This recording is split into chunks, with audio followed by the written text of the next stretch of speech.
નવરચિત નવસારી મહાનગરપાલિકાના સીમાંકન જાહેર કરવામાં આવ્યા છે। નવસારી મહાનગરપાલિકામાં 13 વોર્ડમાં રચના કરવામાં આવી। મહાનગરપાલિકામાં 52 બેઠકો હશે। 52 બેઠકમાંથી 50% બેઠકો મહિલા અનામત રાખવામાં આવી છે। 3 બેઠક અનુસૂચિત જાતિ માટે, જેમાં 1 મહિલા માટે અનામત રહેશે। 14 બેઠકો પછાત વર્ગ માટે, જેમાં 1 મહિલા માટે અનામત રાખવાનો નિર્ણય કરવામાં આવ્યો।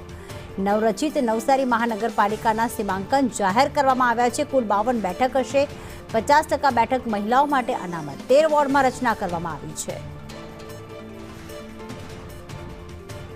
તો નવસારીને હવે મહાનગરપાલિકાનો દરજ્જો મળી ચૂક્યો છે, પરંતુ આગામી સમયમાં ચૂંટણી યોજાશે। પહેલા સીમાંકન જાહેર કરવામાં આવ્યું।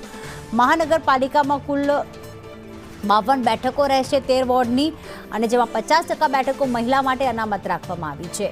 હિરેન, નવસારી મહાનગરપાલિકા માટે નવું સીમાંકન અને જ્યારે મહાનગરપાલિકાનો દરજ્જો મળ્યો છે ત્યારે કુલ 52 બેઠકો નક્કી કરવામાં આવી છે। શું વધુ અપડેટ? ગત બજેટ સત્રમાં નવસારીને મહાનગરપાલિકા બનાવ્યા પછી એમાં વોર્ડ સીમાંકન અને ચૂંટણી પ્રક્રિયા આગળ વધે તે હેતુથી આ નવા સીમાંકન અને વોર્ડ રચના જાહેર કરવામાં આવી છે।